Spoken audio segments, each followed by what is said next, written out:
दोस्तों नमस्कार, मैं दीपक गौतम एक बार फिर से आप सभी के समक्ष हाजिर हूँ। आज हम बात करेंगे साइकिक एबिलिटी एक्टिवेशन के विषय में, या इसमें हम त्रिनेत्र जागरण भी कह सकते हैं, क्योंकि साइकिक एबिलिटी हमारे त्रिनेत्र से ही संबंधित होती है, यानी कि हमारी थर्ड आई से ही संबंधित होती है। हालांकि इस पे पहले भी मैंने बहुत सी ऑडियोज़ दी हैं और काफ़ी अलग अलग अटेनमेंट्स भी दिए हैं और काफ़ी अच्छा वर्क भी जो साधक कर रहे थे उनको अच्छा रिजल्ट भी मिलता है, बहुत अच्छा रिजल्ट मिलता है। लेकिन जो आज का जो अटेनमेंट है वो बहुत खास और बहुत ज़्यादा फास्ट है, बहुत ज़्यादा फास्ट। और इस अटेनमेंट में या फिर इस मोडालिटी में जो मैं देने जा रहा हूँ या फिर जो आप ले सकते हैं, लेना चाहते हैं, उसमें कोई मंत्र नहीं होगा। इसमें सिजिल के माध्यम से और एक चैंट्स के माध्यम से आपकी साइकिक एनर्जी एक्टिवेट होगी। ठीक है। और इसमें सिर्फ आपको, हालांकि इसमें डिटेल्स अगर बात थर्ड आई की है तो डिटेल्स तो बहुत सारी हो सकती हैं, आप जानते भी हैं, मैंने काफ़ी वीडियोस में ऑडियो में भी बताया है। लेकिन फिर भी चलो शॉर्ट में बता देता हूँ। साइकिक एनर्जी हमारी थर्ड आई की शक्ति होती है।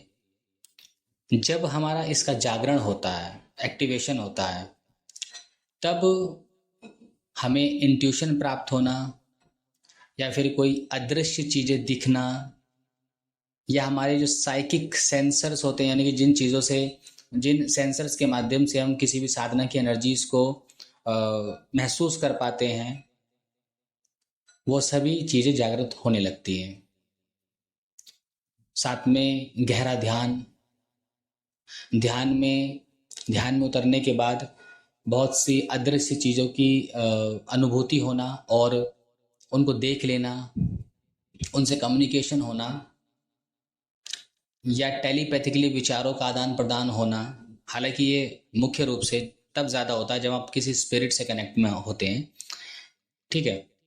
तो ये सब साइकिक पावर्स हैं। हालांकि इसके हाईएस्ट आप चले जाएंगे तो बहुत बड़ी बड़ी पावर्स होती है, लेकिन उस पर बात करने कोई मतलब नहीं, क्योंकि वहाँ तक ना कोई पहुँचता है ना कोई जाना चाहता है। वो बहुत बड़ी योगिक अवस्था होती है कि मैं आपसे कहूँ कि आप उसके माध्यम से टेलीकिनेसिस कर सकते हैं, करने को कुछ भी कर सकते हैं, क्योंकि जब आप थर्ड आई की साधना थर्ड आई पर चलते हैं तो यहाँ उसका एक एक पहलू होता है कि आप टेलीकिनेसिस जैसी चीज़ें कर सकते हैं। लेकिन जब मैं नहीं कर पाया तो ज़रूर नहीं आप भी कर पाएंगे। ऐसा नहीं मैं बड़ा साधक हूँ, मैं वैसा नहीं बोल रहा हूँ, बट फिर भी हमें जीवन में जिन चीज़ों की ज़रूरत होती है हम वहाँ तक अधिकतर सीमित हो जाते हैं। बाकी होने को बहुत कुछ होता है, सब साधनाओं से ही होता है, सब प्रैक्टिस से ही होता है।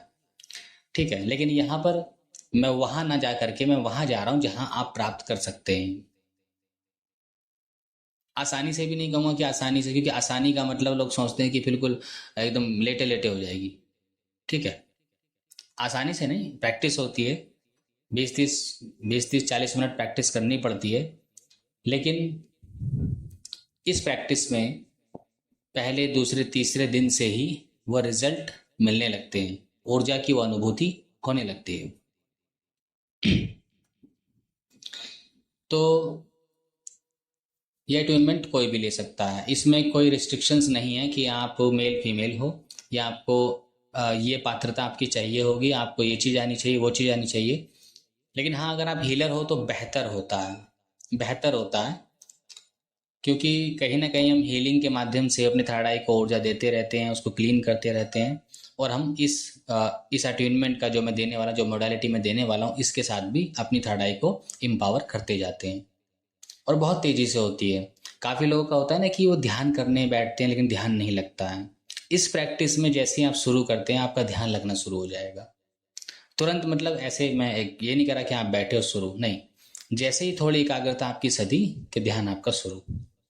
क्योंकि जो ऊर्जा आपको चाहिए वो उस सिजिल के माध्यम से आपकी थर्ड आई को, और यहाँ तक कि बैलेंसिंग फॉर्म में आपके सभी चक्रों को मिलना शुरू हो जाएगी, सारे चक्रों को। और ये अनुभूति कुछ ही दिन में शुरू हो जाती है अगर आप स्थिरता के साथ प्रैक्टिस कर रहे हो तो। क्योंकि मैक्सिमम लोगों का ये होता है कि वो 2 दिन प्रैक्टिस 3 दिन प्रैक्टिस के बाद प्रैक्टिस छूट गई, ख़त्म। तो उसका कुछ नहीं हो सकता, ऐसे व्यक्ति कुछ नहीं हो सकता है। उसके बाद कोई काम पड़ गया तो बाहर चले गए, या काफ़ी बार, मतलब जो भी रीजंस उनके होते हो, काफ़ी बार जेन्युइन रीज़न होते हैं, काफ़ी बार इंसान खुद भी अपने आप से भी चीज़ों को छोड़ देता है, तो उनका कुछ नहीं हो सकता है। लेकिन जो डेडिकेशन के साथ टिका रह सकता है कुछ हफ्ते कुछ दिन, तो वो उसके अनुभव को, मैं यहाँ अनुभव के अगर अनुभव की बात की जाए तो कुछ दिनों में अनुभव शुरू हो जाते हैं। और बाकी थर्ड आई, क्योंकि एक अपने आप में एक चक्र है और इसमें हजारों सिद्धियां होती हैं, तो इसको करने का तो अंत हो ही नहीं सकता कि मैं कहूँ कि 21 दिन कर लो आपका हो जाएगा, आपकी सारी समझ सिद्धि जागृत हो जाएंगी थर्ड आई की। नहीं, ये तो आप 1 साल 2 साल 10 साल भी करते जाएंगे तो उतना ही आप पावरफुल होते जाएंगे, उतनी ही आपकी शक्तियां खुलती जाएंगी।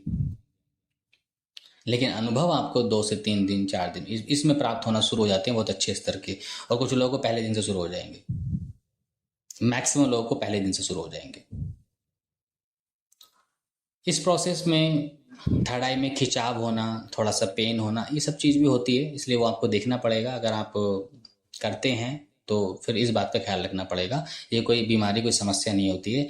जब आपका पीनियल ग्लैंड, जो हमारी ग्रंथि होती है जिसको हम थर्ड आई चक्र कहते हैं, थर्ड आई चक्र उसी ग्रंथि का इलेक्ट्रोमैग्नेटिक फील्ड होता है। और जब वो ग्रंथि वाइब्रेट करती है तो सीधी सी बात है कि दिमाग में कोई चीज़ छोटी सी वाइब्रेट करेगी तो दर्द और खिंचाव तो पैदा होता ही है। लेकिन दर्द का मतलब ये नहीं कि हाँ आपका सर फट रहा है, आप वो असहनीय होता है ना, असहनीय नहीं होता है, एक थोड़ा थोड़ा होता है फिर रुक जाता है, ठीक है। थर्ड आई का वो प्रोसेस है, वो दुनिया में आप कहीं भी जाएंगे कैसे भी करेंगे, थर्ड आई के प्रोसेस को आपको देखना ही पड़ेगा, झेलना ही पड़ेगा। तो जो भी लोग इस मोडालिटी को लेना चाहते हैं वो ले सकते हैं। और इसमें जैसे मैंने कहा कि किसी प्रकार की पात्रता की आवश्यकता नहीं होती है। तो जो भी लेना चाहते हो मुझसे पर्सनल व्हाट्सएप